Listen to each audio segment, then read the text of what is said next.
Hey guys, I had a surprise guest. She came in the room and I figured you'd want to see her. So she's really annoyed because I'm holding her and she's hungry. So, but you know, got Sky. Say hi. You say hi? Yeah. Are you sweet? Did you purr in? Oh, what do you see? Oh dear, now you said something. Good job. You give me a kiss? Thanks. All right, sorry, a little bit of that. I knew you guys would want to see her, so at any rate. All right, guys, so I am going to start reading again. If you remember right where we stopped yesterday in the middle of chapter 11, it was right when basically the cavalry is like closing in. Like they're getting there and they're catching up on Booth and Harold, and I don't know. Booth and Harold just keep doing dumb things. They keep getting lucky here and there. All right, let's see where this goes. That evening, John Wilkes Booth enjoyed a leisurely supper with the Garretts.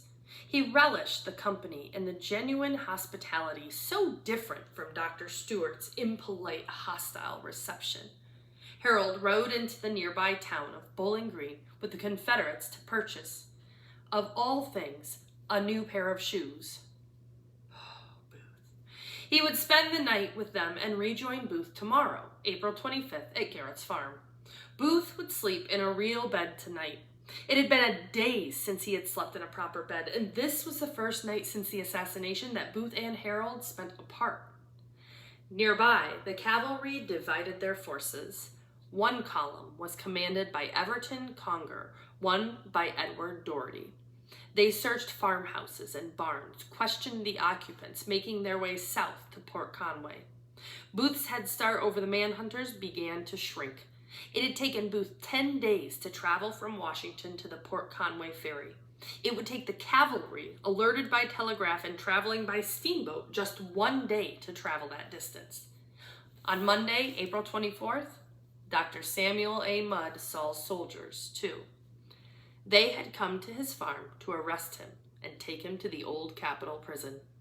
Confined and isolated, Mudd would wait to learn what price he would have to pay for his part in hiding Lincoln's assassins. The morning of April 25th, Booth slept in. He talked and played with the Garrett children. He showed them his pocket compass, delighting them by making the needle dance when he held the point of his pocket knife above it. Early in the afternoon, the Garretts and Booth sat at the dinner table. Young John Garrett, back from an errand at a neighboring farm, reported that the U.S. government was offering a $140,000 reward for Abraham Lincoln's assassin. The family discussed the assassination with Booth, speculating on why the murderer did it. The actor, still masquerading as a Confederate soldier, commented on his own crime and analyzed for the Garretts the motives of Lincoln's killer. Booth needed rest and would happily have spent a month with the Garretts, recovering from his injury and regaining his strength. But it was time to move on. He asked for a map of Virginia. He said he would make his way to the town of Orange Courthouse, where he hoped to get a horse. He would ride south to join a Confederate army still in the field. Booth should have left hours ago. He was too far north, within striking distance of Union troops. Booth came out onto the porch. He became agitated when he saw riders moving past the farm's front gate. To his obvious relief, the men just rode by. The danger was over for the moment. But Richard Garrett was alarmed by Booth's reaction to the riders. 5 minutes later, a lone man walked up the road to the farm. Booth asked 11-year-old Richard Jr. to run and fetch his pistols and gun belt from his room upstairs. The Garretts expected a gun battle to break out in their yard at any moment, but Booth did not draw his pistols. It was David Harold, returning from his overnight stay a few miles south. To David Harold's dismay, Booth intended to spend another night at the farm. He would ask the Garretts for another night of hospitality for him and for Harold. With his father temporarily away from the farm on business, it fell to son John to decide whether to take in not one, but 2 men. To their surprise, John Garrett refused to take them in for the night. Booth's panic at the sight of the riders was a tip-off. Something was just not right. John Garrett was suspicious of Booth now. The 16th New York Cavalry rode into Port Conway on Tuesday, April 25th, late in the afternoon. Luther Baker spotted William Rowlands, the man who had offered to ferry Booth, Harold, Jett, Ruggles, and Bainbridge to Port Royal. From questioning Rowlands, Baker discovered that a man with a broken leg had crossed the river the day before, around noon. It must be Booth. That meant the fugitives were only about a day's ride ahead of them. Baker learned something else that interested him.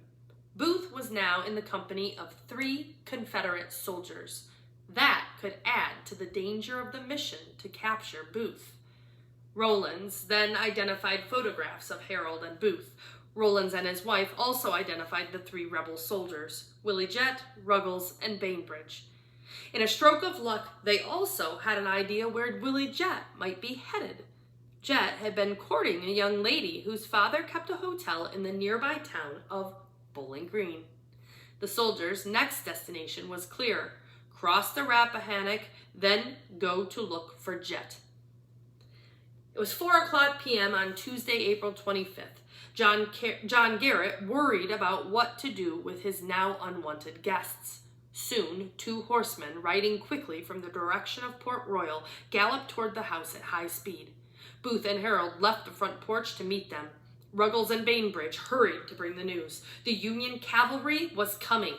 The Confederates had seen the patrol crossing the Rappahannock on the ferry. Worst news, the patrol had seen the Confederates watching them from the ridge overlooking the ferry. Bainbridge and Ruggles turned their horses around and galloped away, heading away from where they had seen the patrol.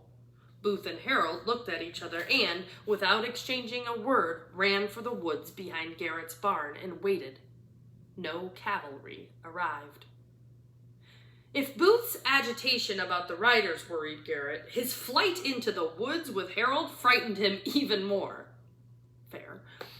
John Garrett complained forcefully, asking them to leave the house. While he argued with them, a thunderous sound shook the earth. "There goes the cavalry now," Garrett exclaimed. It was Union soldiers, but, incredibly, they rode right past the front gate and raced on toward Bowling Green in pursuit of Willie Jett. John Garrett, certain Harold knew the patrol's purpose, asked them again to leave at once. Once again, Booth and Harold needed transportation. Where could they find horses or hire a team and a wagon?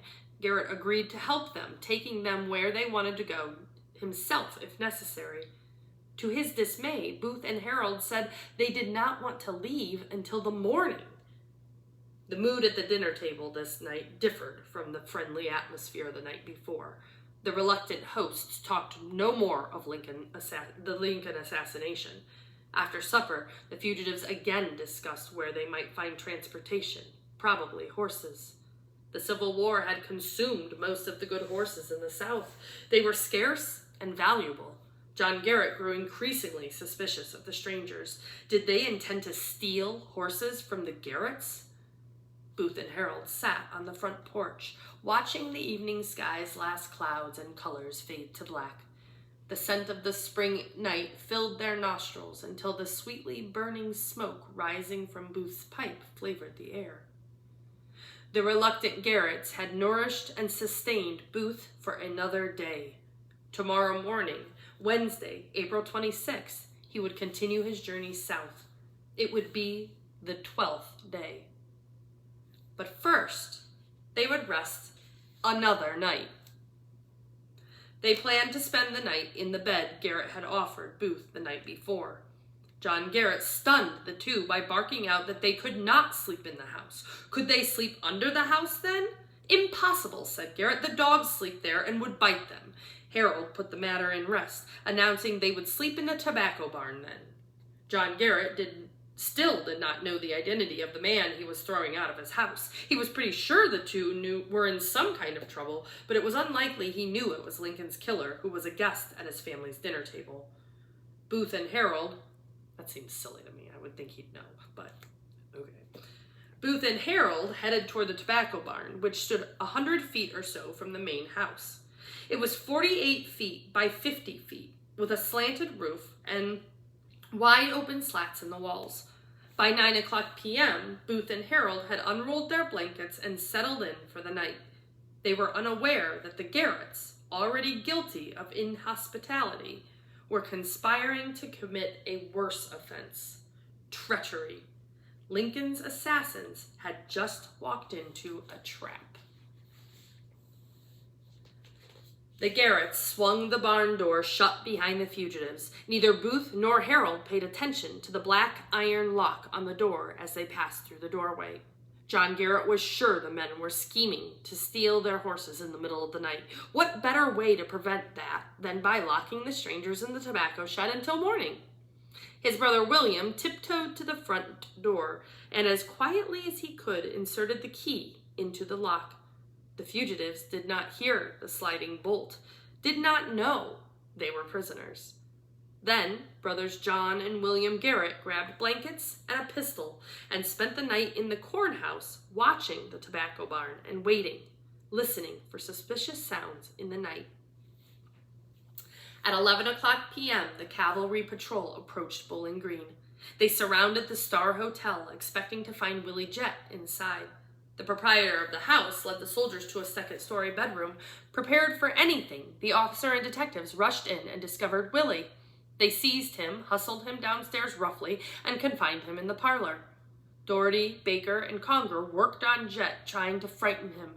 Conger asked, "Where are the 2 men who came with you across the river at Port Royal?" Jett betrayed John Wilkes Booth. "I know who you want, and I will tell you where he can be found." He revealed the fugitives were at Richard Garrett's farmhouse and agreed to show the soldiers where they were. Without Jett's help, it might be difficult, almost impossible, to locate the Garrett farm in the middle of the night. It was day 12, at about 12:30 a.m. The 16th New York Cavalry headed for Garrett's farm and, they hoped, the capture of Lincoln's assassin. Once at the front gate of the Garrett's farm, a charge was ordered. The 16th New York Cavalry raced up the dirt road toward the farmhouse. The Garrett's dogs heard the noise first, the sound of metal touching metal, of 100 hooves sending vibrations to the earth. On watch, John and William Garrett heard it too.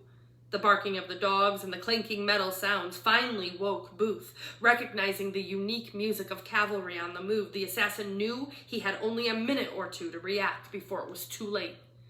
"The cavalry is here," Booth hissed as he woke Harold. They snatched up their weapons and rushed to the front of the barn, where they discovered the door was locked. The Garretts had imprisoned them. Booth tried to pry the lock from its mountings. They had to flee immediately before the Union troops could surround them. They scampered to the brick wall of the barn and tried to kick out a board so that they could crawl through, with Booth's injured leg even working together. He and Harold could not dislodge a board so that they could escape to the woods. The Union column raced up to the road and surrounded the farmhouse. Edward Doherty, Luther Baker, and Everton Conger dropped from their saddles, leapt up onto the porch, and pounded on the door. Richard Garrett climbed from his bed and walked downstairs in his nightclothes. In the tobacco barn, David Harold panicked. "You'd better give up," he urged. No, the actor insisted. "I will suffer death first." Conger demanded of Richard Garrett, "Where are the 2 men who stopped here at your house?" Garrett turned out to be very reluctant to reveal Booth and Harold's whereabouts. Even the threat of hanging did not move Richard Garrett to reveal where the prey were hiding. Then Doherty seized John Garrett and put a revolver to his head, ordering him to tell where the assassins were. "In the barn," he slowly revealed. "They are in the tobacco barn." The soldiers rushed to surround the barn. Baker ordered John Garrett to enter the barn and take the weapons from the fugitives. John had seen Booth's weapons and knew he would not hesitate to take revenge for his family's inhospitality and betrayal. No, he would not be the assassin's last victim. Baker explained that the mission was not optional. If he did not go to the barn, Baker would burn all of the Garrett property. He would end this affair with a bonfire and a shooting match. Baker unlocked the barn door, opened it a little with Booth invisible just a few yards away. He clutched his pistols tightly, but held his fire. Baker seized John Garrett and half-guided, half-pushed him through the door and closed it behind him. John Garrett urged Booth, still hidden in the dark, to give himself up.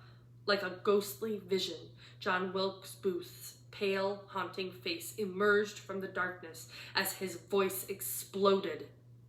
"Damn you! You have betrayed me! If you don't get out of here, I will shoot you! Get out of this barn at once!" The assassin reached behind his back for one of his revolvers. A terrified John Garrett turned and ran, escaping the barn. Finally, at the climax of a 12-day manhunt that had gripped the nation, a heavily armed patrol of the 16th New York Cavalry had cornered Lincoln's assassins. That's where I'm stopping today. I'm going to go ahead and stop this video, and then I'm going to pull up one more video that's going to be the explanation of the activity that you guys will be working on today. So stay tuned for that, and I will see you guys tomorrow. Love you, bye. Mwah. But that wasn't a dismissal. That was just an I love you, bye. But not.